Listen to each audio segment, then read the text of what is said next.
Hello learners, आपकी ma'am आ चुकी है नेक्स्ट डीपीपी के साथ। हमने डीपीपी 1, 2, 3 कंप्लीट कर लिया है। Now this is DPP 4। So try question number first. On solving the given system of equation by interchange coefficient method. ये कौन से मेथड से बोल रहे हैं? Interchange coefficient method, that is also called as elimination method. तो हमें इसको कैसे सॉल्व करना है? एलिमिनेशन मेथड से। अब मैम इसके कोफिशिएंट तो बहुत बड़े बड़े हैं, 43, 67, 67, 43। तो मैंने आपको बताया था जब भी a1 b2 के बराबर हो और a2 b1 के बराबर हो तो हम क्या करते हैं, एक बार इक्वेशंस का एडिशन करते हैं और एक बार क्या करते हैं, सब्ट्रैक्शन। तो जल्दी से दोनों इक्वेशंस को एक बार ऐड करो। तो अगर आप इन दोनों इक्वेशंस को ऐड करोगे तो कितना हो जाएगा, 110x प्लस 110y, यही आएगा, इज इक्वल्स टू कितना आएगा, 0। यस और नो? इक्वेशंस को ऐड करके तो यहाँ से आपको क्या मिल गया, x plus y equal to 0। This is equation number first on adding both the equations. अब आप क्या करो, इन दोनों इक्वेशंस को क्या करो, माइनस। जब आप इन दोनों इक्वेशंस को सब्ट्रैक्ट करोगे तो नीचे वाली इक्वेशन के साइंस इंटरचेंज हो जाएंगे। तो क्या हो जाएगा, माइनस, ओके 67 में से 43 गया तो कितना बचा, 24। Very good. So 24 minus 24x plus 24y is equals to, sign change होंगे तो यहाँ पे कितना आ जाएगा, माइनस का 48। अब पूरी इक्वेशन को -24 से डिवाइड कर देंगे तो क्या आ जाएगा, x minus y is equals to 2। This is equation number 2। यहाँ तक सब बच्चे कर लेंगे। अब x और y की वैल्यू बतानी है, एलिमिनेशन से सॉल्व कर लो फटाफट से। तो क्या हो जाएगा, 2x इज इक्वल्स टू 2, तो x की वैल्यू कितनी हो जाएगी, 1। अगर x की वैल्यू 1 है तो y कितना होगा, y कितना होगा, yes -1। yes or no? yes. So which option it is? Option B is the correct one. कर लेंगे। चलो अब ये क्वेश्चन नंबर 2 करो। इस टाइप के क्वेश्चन आपके सिलेबस से हट चुके हैं जहाँ पर भी वेरिएबल क्या है, डिनोमिनेटर में, तो आप ये वाला क्वेश्चन स्किप कर सकते हैं। चलो नेक्स्ट, ये भी आप क्वेश्चन स्किप कर दें, आपके काम का नहीं है। क्वेश्चन नंबर 4 ट्राई करो।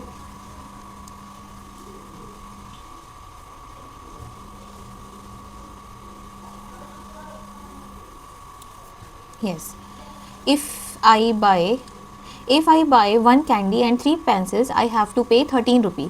अब हमें नहीं पता एक कैंडी कितने रुपए की है, एक पेंसिल कितने रुपए की है, तो हम मान लेते हैं एक कैंडी x रुपीज़ की है और वन पेंसिल y रुपीज़ की है। तो हमने कितनी कैंडीज़ खरीदी, 1 कैंडीज़, तो 1x।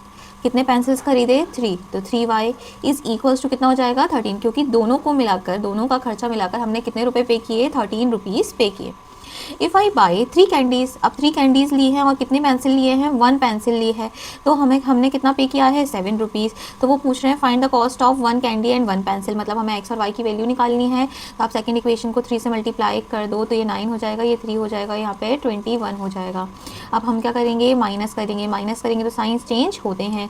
3y से 3y कैंसिल, यहाँ पे कितना हो जाएगा, माइनस का 8x इज इक्वल्स टू 21 में से 13 गया, कितना बचा, 8, माइनस का 8, तो x की वैल्यू कितनी आ गई, 1। अगर x की वैल्यू 1 है तो y कितना हो जाएगा, 10। बताओ y कितना हो जाएगा, अगर x की वैल्यू 1 है तो y कितना हो जाएगा, 4। ये बात समझ में आ रही है? कर लेंगे। तो बताओ कौन सा ऑप्शन सही है, थर्ड है कि फोर्थ सही है? Very good, fourth is the correct one. कोई दिक्कत नहीं, तो हमने एलिमिनेशन मेथड से क्या कर लिया, सॉल्व कर लिया। चलो नाउ क्वेश्चन नंबर 5 ट्राई करो। The cost of 1 pen and 1 pencil box is इतना। ठीक है, अब हमें नहीं पता कि पेन कितने रुपए की आ रही है और पेंसिल कितने रुपए की आ रही है, तो हम मान लेते हैं 1 पेन की कॉस्ट है x रुपीज़ और 1 पेंसिल बॉक्स की कॉस्ट कितनी है, y rupees. So according to the question the sum of the cost of 1 pen and 1 pencil box is equals to 25 rupees, क्योंकि उन्हें बोला है ना the cost of 1 pen and 1 pencil box together cost 25 rupees, तो ये first equation हो जाएगी। Okay, 3 times the cost of a pen, 3 times the cost of a pen is, pen की कॉस्ट का 3 गुना is 15 more than the cost of the pencil box. वो किसके बराबर है, 15 ज़्यादा है, किससे, cost of the pencil box. Equation बनानी आ गई, हाँ। चलो तो उसको रीअरेंज करो स्टैंडर्ड फॉर्म में, तो क्या लिखेंगे, 3x minus y equal to 15। This is equation number 2। अब इक्वेशन 1 एंड इक्वेशन 2 को आप ऐड करोगे तो कितना हो जाएगा, 4x इज इक्वल्स टू 40, तो x की वैल्यू कितनी आ जाएगी, 10। अगर x की वैल्यू 10 है तो y कितना आ जाएगा, 15। So the cost of 1 pen is 10 rupees and 1 pencil box is 15 rupees. So C, third option is the correct one. कर लेंगे। Okay, now see the next question. हमारे पास दो इक्वेशन है और बोला है क्रॉस मल्टीप्लिकेशन मेथड से सॉल्व करो, but cross multiplication method syllabus में नहीं है, तो हम किस मेथड से सॉल्व करने जा रहे हैं, हम एलिमिनेशन मेथड से सॉल्व करने जा रहे हैं, और either you can use substitution method, it is your choice. So पहला क्वेश्चन देखिए, पहला क्वेश्चन क्या है, a x plus b y plus a equal to 0 and b x plus a y plus b equal to 0। अच्छा, सबसे पहले decide करो किसको एलिमिनेट करना चाहते हो, ए को कि बी को, सॉरी एक्स को कि वाई को, एक्स को, तो एक्स का कोफिशिएंट इक्वल बनाना पड़ेगा। अगर एक्स का कोफिशिएंट इक्वल बनाना है तो ए और बी का एलसीएम कितना हो जाएगा, ए बी। तो पहली इक्वेशन में बी का मल्टीप्लाई करेंगे, दूसरी इक्वेशन में ए का मल्टीप्लाई करेंगे, so that the coefficient of x is equal in both the equation. So you will have a b x plus b square y plus ab equal to 0 and the second equation will be abx plus a square y plus ab equal to 0। yes or no? अब आप जब equations को minus करते हैं तो sign change करेंगे, तो sign change करेंगे तो एक्स एक्स एलिमिनेट हो जाएगा, क्योंकि दोनों को कोफिशिएंट का साइन क्या था, सेम। जब भी सेम साइन होता है कोफिशिएंट का तो हम सब्ट्रैक्ट करते हैं, अपोजिट साइन में हम इक्वेशंस को ऐड करते हैं। Since the coefficient is having the same sign it means we need to subtract the equations. अब इन दोनों में से क्या ले लेंगे, y कॉमन ले लेंगे, तो आपके पास क्या बचेगा, बी स्क्वायर माइनस ए स्क्वायर, और ये भी एक दूसरे से कैंसिल हो गया तो इक्वल टू 0। तो y की वैल्यू कितनी आ गई, 0। y की वैल्यू 0 हम पुट कर देंगे कोई भी एक इक्वेशन में, तो आपको a की वैल्यू कितनी बन जाएगी, मिल जाएगी -1। x की वैल्यू कितनी मिल जाएगी, -1। देखें ज़रा, ax प्लस बी वाई मतलब 0 इंटू बी 0 हो जाएगा, प्लस a इक्वल टू 0। तो x is equals to minus a upon a, that is going to be -1। तो x की वैल्यू कितनी आ जाएगी, -1। तो x is equals to -1 and y equal to 0। This is the required solution of the given system of equation। कोई दिक्कत नहीं, next question भी कर लेंगे अपने आप। यस, पहले आप इसको स्टैंडर्ड फॉर्म में चेंज करेंगे by taking the LCM. So first equation will be b x plus a y equals to a b into 0 will be 0। Okay, second equation will be b x minus a y equals to 4ab। ठीक है, अब आप इन दोनों equations को add on वगैरह करके ए और बी की वैल्यू निकाल कर मुझे कमेंट करके बताइएगा कितनी वैल्यू आ रही है। ओके लर्नर्स, आप बता पाएंगे कि नहीं, बता दोगे कि मैम बताएं? यस, बता देंगे तो आप खुद करिएगा। ओके, चलो नेक्स्ट देख लो। अगेन वेरी इजी क्वेश्चन, हमें क्या दिया है, x plus y equals to a plus b, and हमें दिया है a x minus b y equals to a square minus b square. सबसे पहले डिसाइड करो किसको एलिमिनेट करना है, तो आपने डिसाइड किया मैम y को एलिमिनेट करना है, तो y के कोफिशिएंट को इक्वल बनाने के लिए हमें फर्स्ट इक्वेशन में b का मल्टीप्लाई करना पड़ेगा। So our equation will be b x plus b y equals to a b plus b square. Okay, second equation will be a x minus b y equals to a square minus b square. अब opposite sign है तो equations को क्या करेंगे, add. Opposite sign है तो add करेंगे, तो ये y से y एलिमिनेट हो जाएगा, यहाँ पे क्या हो जाएगा, a plus b into x is equals to a b plus a square. Yes और नो, क्योंकि b से b कैंसिल हो जाएगा, माइनस बी स्क्वायर से plus b square cancel. Okay, इसको हम a plus b into x is equals to a common ले सकते हैं, तो again it is going to be a plus b. तो x की वैल्यू कितनी आ जाएगी, x की वैल्यू a हम इक्वेशन नंबर 1 में पुट करेंगे, तो हमें y की वैल्यू कितनी मिल जाएगी, b। तो this is the required solution of the given equation.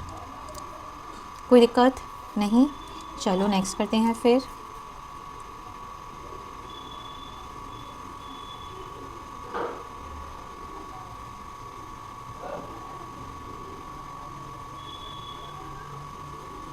Yes. Which of the following pair of linear equation has unique solution or no solution? In case there is a unique solution, then solve it by using elimination method. Okay, हमें सबसे पहले तो check करना है किस case में unique solution होगा। तो यूनिक सॉल्यूशन के लिए हम क्या निकालते हैं, a1 upon a2 and b1 upon b2। तो वैल्यूज़ निकाल लेते हैं, कंपेयर करो। फर्स्ट वाले में a1 कितना है 1, a2 कितना है 3, b1 कितना है -3, b2 कितना है -9। तो ये तो एक दूसरे के बराबर हो गए, तो बराबर हो गए तो अब हम आगे c वाली कंडीशन चेक करेंगे। तो c वाली कंडीशन क्या है, c1 कितना है, c1 अपॉन c2 चेक करेंगे, c1 अपॉन c2 है -3 अपॉन -2। तो ये एक दूसरे के बराबर नहीं है, तो ये किसकी कंडीशन है, पैरेलल लाइंस की कंडीशन, मीन्स नो सॉल्यूशन। तो पहले वाले का आंसर क्या हो जाएगा, नो सॉल्यूशन। कर लोगे? ओके, नेक्स्ट वाला भी चेक करेंगे हम इसी टाइप से। तो अब फिर से निकालो, a1 अपॉन a2 मतलब 2 अपॉन 3, b1 अपॉन b2 मतलब 1 अपॉन 2। ये एक दूसरे के बराबर नहीं है, means a1 upon a2 is not equal to b1 upon b2, means it is following the unique condition, unique solution condition. means the lines are intersecting. So they are asking if it has unique solution then find its solution also. तो solution आप निकाल लोगे elimination या substitution method से, जो आपकी मर्ज़ी करे, जिससे आपकी मर्ज़ी करे। तो आप दोनों इक्वेशंस को सॉल्व करके फर्स्ट इक्वेशन में क्या कर दो, मल्टीप्लाई। फर्स्ट इक्वेशन में किसका मल्टीप्लाई कर रहे हैं हम, 2 का, तो it will be 4x plus 2y equals to 10 and second equation is 3x plus 2y equals to 8। दोनों इक्वेशंस को माइनस करेंगे तो साइन चेंज हो जाएंगे, because the coefficient is having the same sign, it means we need to subtract the equations. So y से y eliminate हो जाएगा, यहाँ पे कितना आ जाएगा, x is equals to 2, x is equals to 2 first equation में रखेंगे तो y की वैल्यू कितनी मिल जाएगी, 1। So this is the required solution.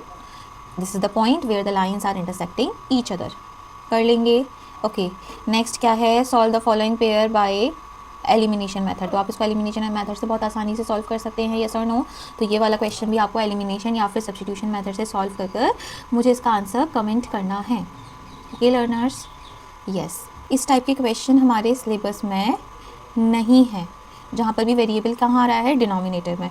But still आपको अगर ये पूछना है कैसे हुआ मैम, तो आप कमेंट करिएगा, मैं आपको प्रॉपर इसकी अलग वीडियो बना दूँगी। Okay, any doubt? तो मैंने अब आपके दिमाग में आ रहा होगा मैम आपने ये वीडियो में क्यों रखे जब ये सिलेबस में ही नहीं है। तो बेटा आपको ये भी तो पता होना चाहिए क्या सिलेबस में है, क्या सिलेबस में नहीं है। इसलिए for your convenience I need to show you whether this is in your syllabus और नॉट। ओके, सो जब भी वेरिएबल डिनोमिनेटर में आए तो ये भी हमारे क्वेश्चन सिलेबस का पार्ट नहीं है, ये भी हमारे सिलेबस का पार्ट नहीं है। यहाँ पर एक्स और वाई साथ में आ रहे हैं तो कहीं ना कहीं हमने इसका एलसीएम वगैरह लिया होगा, तो ये भी सिलेबस में नहीं है। इस टाइप के क्वेश्चन भी सिलेबस में नहीं है, बट फिर भी अगर आपको जानना है तो मैं आपको बता सकती हूँ, बता भी दूंगी। ओके लर्नर्स, चलो तो अभी ये सारे क्वेश्चंस हम कट कर लेंगे। इस 14th वाला थोड़ा कभी कभार पूछ लिया जाता है, बट वो कैसे पूछते हैं, इसमें हमें 2 बार एलिमिनेशन मेथड लगाना पड़ेगा। आप क्या करेंगे, इसमें लेट करेंगे, let 1/2x plus y equals to u and 1/3x plus 2y equals to v. तो उससे आपकी फर्स्ट इक्वेशन क्या बन जाएगी, 24u minus 13v is equals to 2 and second equation will be 8u plus 26v is equal to 3। अब आप इन दोनों इक्वेशंस को एलिमिनेशन मेथड से सॉल्व करके u और v की वैल्यू निकाल लेंगे। जब आप u और v की वैल्यू निकाल लेंगे तब आप इन दोनों इक्वेशंस में u और v की वैल्यू पुट करेंगे, देन अगेन x और y के लिए सॉल्व करेंगे। तो जब भी इस टाइप का क्वेश्चन आता है तो हमें 2 बार सॉल्व करना पड़ता है, मतलब 2 बार मेहनत करनी होती है। ओके लर्नर्स, सो अब हम ये वाला क्वेश्चन देखने वाले हैं। I think we had already done this type of question. तो कैसे करते हैं, यस, जब भी a1 b2 के बराबर हो और a2 b1 के बराबर हो तो पहले इक्वेशंस को ऐड करेंगे, फिर इक्वेशंस को सब्ट्रैक्ट करेंगे, we will get a simpler equation. तो जब आप इन दोनों इक्वेशंस को ऐड करोगे तो 141 प्लस 93 कितना हो जाएगा, 14 plus 9 it is 134x plus 134y is equal to, इन दोनों को ऐड करेंगे तो कितना आ जाएगा, 234। तो यहाँ से x प्लस वाई की वैल्यू निकाल लेंगे। I think there is some misprint,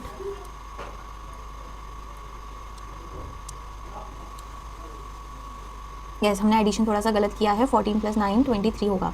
so 234x plus 234y is equals to 234। तो यहाँ से आपको x प्लस वाई की वैल्यू कितनी मिल जाएगी, 1। x प्लस वाई की वैल्यू कितनी मिल जाएगी, 1। अब इन दोनों इक्वेशंस को क्या करो, माइनस। तो 141 में से 93 माइनस किया तो कितना बचा, सबसे पहले तो क्या करो, 14 में से 140 में से 90 माइनस करेंगे तो कितना बचेगा, 50 में से 2 माइनस करो तो 48।